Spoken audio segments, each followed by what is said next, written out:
Hi guys, welcome to my channel. Kerala ಟ್ರಿಪ್ಪಲ್ಲಿ ನಾನು ಹೇಗೆ ಎಲ್ಲ ಎಂಜಾಯ್ ಮಾಡಿದೆ ಅಂತ ಅಪ್ಲೋಡ್ ಮಾಡಿದ್ದೀನಿ ವಿಡಿಯೋನ. ಪ್ಲೀಸ್ ಫುಲ್ ವಿಡಿಯೋ ನೋಡಿ, ಲೈಕ್ ಮಾಡಿ ಆ್ಯಂಡ್ ಸಬ್ಸ್ಕ್ರೈಬ್ ಮಾಡಿ ಮರಿಬೇಡಿ. ಕೆಂಪೇಗೌಡ ಏರ್ಪೋರ್ಟಿಂದ ನಾವು ಫ್ಲೈಟಲ್ಲಿ ಕೊಚ್ಚಿಗೆ ಹೊರಟ್ವಿ.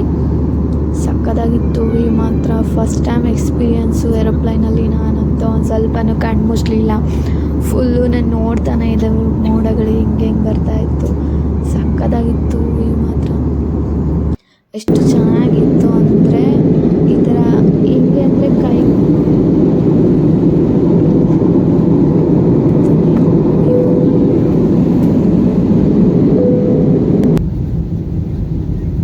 ಕೇರಳ ಕೊಚ್ಚಿ ಲ್ಯಾಂಡ್ ಆಗ್ತಾ ಭೂಮಿ ನಮಗೆ ಈ ರೀತಿ ಕಾಣಿಸುತ್ತೆ. ಇದೆಲ್ಲ ಕೇರಳ ಕೊಚ್ಚಿ ಇದು. ಅದಾದಮೇಲೆ ನಾನು ಫೋಟೋ ತೊಗೊಂಡೆ ಏರೋಪ್ಲೇನಲ್ಲಿ. ಆಮೇಲೆ ನಾವು ಹೋಟೆಲ್ ಅಂತ ಹೋದ್ವಿ. ವಾಸ್ಕೋಡಗಾಮ ಬಂದಂಥ ಮೊದಲನೇ ಚರ್ಚ್ ಇದು. ವಾಸ್ಕೋಡಗಾಮ ಚರ್ಚ್ ಅಂತ ಕರೀತಾರೆ. ಅಲ್ಲಿ ಹೋಗಿ ವಿಸಿಟ್ ಮಾಡಿದ್ವಿ. ಅದಾದಮೇಲೆ ನಾವು ಹೋಮ್ ಸ್ಟೇ ಹೋದ್ವಿ, ರೆಸ್ಟ್ ಮಾಡಬೇಕಾಗಿತ್ತು. ಹೋಮ್ ಸ್ಟೇ ತುಂಬ ನೀಟ್ ಆ್ಯಂಡ್ ಕ್ಲೀನಾಗಿತ್ತು, ತುಂಬಾ ಚೆನ್ನಾಗಿತ್ತು. ಅಲ್ಲಿ ಚೆನ್ನಾಗಿ ರೆಸ್ಟ್ ಮಾಡಿದ್ವಿ. ತುಂಬ ಜರ್ನಿ ಎಲ್ಲ ಮಾಡಿ ಸಾಕಾಗಿತ್ತು. ಮಾರ್ನಿಂಗ್ ಎದ್ದು ಫ್ರೆಶ್ ಆಗಿ ಬ್ರೇಕ್ಫಾಸ್ಟ್ ಮಾಡ್ಕೊಂಡ್ವಿ. ಬ್ರೇಕ್ಫಾಸ್ಟು ತುಂಬಾ ಚೆನ್ನಾಗಿತ್ತು. ನಾನಂತೂ ಚೆನ್ನಾಗಿ ತಿಂದೆ. ಅದಾದಮೇಲೆ ಬಾಲ್ಕನಿಲಿ ಕೂತ್ಕೊಂಡು ಟೀ ಕುಡಿತಾ ನೇಚರ್ ನೋಡ್ಕೊಂಡು ಎಂಜಾಯ್ ನೇಚರ್ ನೋಡ್ಕೊಂಡು ಟೀ ಕುಡಿತಾ ಇದ್ರೆ ಎಷ್ಟು ಫೀಲ್ ಫ್ರೆಶ್ ಆಗುತ್ತೆ ಅಂದರೆ ಸಖತ್ತಾಗಿರುತ್ತೆ. ಅದಾದಮೇಲೆ ನಾವು ಮುನ್ನಾರ್ ಹೋದ್ವಿ. ಮುನ್ನಾರಲ್ಲಿ ಎರ್ವಾಕುಲಂ ನ್ಯಾಷನಲ್ ಪಾರ್ಕ್ ಅಂತ. ಅಲ್ಲಿ ಎರ್ವಾಕುಲಂ ನ್ಯಾಷನಲ್ ಪಾರ್ಕಲ್ಲಿ ವೈಟ್ ಕೋಟ್ ಅಂತ ಇರುತ್ತೆ. ಅಲ್ಲಿ ಇದೇ ಫೇಮಸ್ಸು. ಇದು ನೋಡ್ಲಿಕ್ಕೆ ನಾವು ಬೆಟ್ಟದ ತುದಿಗೆ ಹೋದ್ವಿ. ಆಮೇಲೆ ಇದು ಕೈಗೆ ಸಿಗ್ತಾಯಿತ್ತು ನಮಗೆ. ಸ್ಟಾರ್ಟಿಂಗ್ ಸಿಗಲೇ ಇಲ್ಲ. ತುಂಬಾ ಚೆನ್ನಾಗಿತ್ತು. ಆಮೇಲೆ ನಾವು ಎಲಿಫೆಂಟ್ ಸಫಾರಿ ಅಂತ ಹೋದ್ವಿ. ಅದೇ ಮುನ್ನಾರಲ್ಲಿ ಸ್ವಲ್ಪ ದೂರದಲ್ಲಿ. ಅದ್ರ ಹೆಸರು ಲಕ್ಷ್ಮಿ ಅಂತ.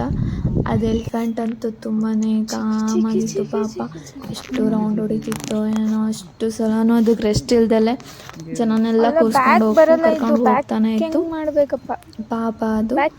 ಆಮೇಲೆ ನಾವು ಅಲ್ಲೇ ಫೋಟೋಶೂಟ್ ಅಂತ ಚಾರ್ಜ್ ಮಾಡ್ತಾರೆ, ಫೋಟೋಶೂಟ್ ಮಾಡಿಸ್ಕೊಂಡ್ವಿ. ಆಮೇಲೆ ನಾವು ಕುಮಾರಕುಂ ಕೊಕ್ಕೋಬೆ ರೆಸಾರ್ಟ್ ಅಂತ ಅಲ್ಲಿ ಹೋಗಲಿಕ್ಕೆ ಈ ಥರ ದೋಣಿ ಕಳಿಸ್ತಾರೆ. ದೋಣಿಗೆ ಹೋದ್ವಿ. ರೆಸಾರ್ಟ್ ಮಾತ್ರ ತುಂಬಾ ಚೆನ್ನಾಗಿತ್ತು.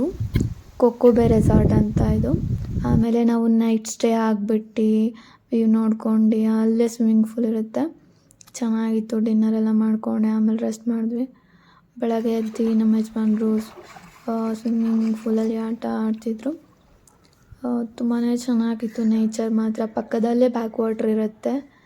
ಹೆಂಗಿದೆ ಅಂದರೆ ಮಸ್ತಾಗಿದೆ ರೆಸಾರ್ಟು ಕೂಡ. ತುಂಬಾ ಕ್ಲೀನಾಗಿ ಚೆನ್ನಾಗಿತ್ತು ಅದು ಕೂಡ.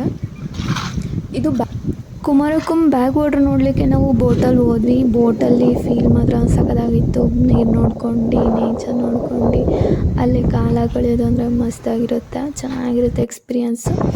ಮತ್ತು ನಾವೆಲ್ಲ ಯಾವ ಪ್ಲೇಸಿಗೆ ಹೋಗಿದ್ದೆ, ಹೇಗೆಲ್ಲ ಎಂಜಾಯ್ ಮಾಡಿದೆ, ಏನೇನೆಲ್ಲ ಇತ್ತು ಅಂತ ನಾನು ನೆಕ್ಸ್ಟ್ ವೀಡಿಯೋನ ಅಪ್ಲೋಡ್ ಮಾಡ್ತೀನಿ. ಪ್ಲೀಸ್ ಸಪೋರ್ಟ್ ಮಾಡಿ, ಸಬ್ಸ್ಕ್ರೈಬ್ ಮಾಡಿ. Thank you.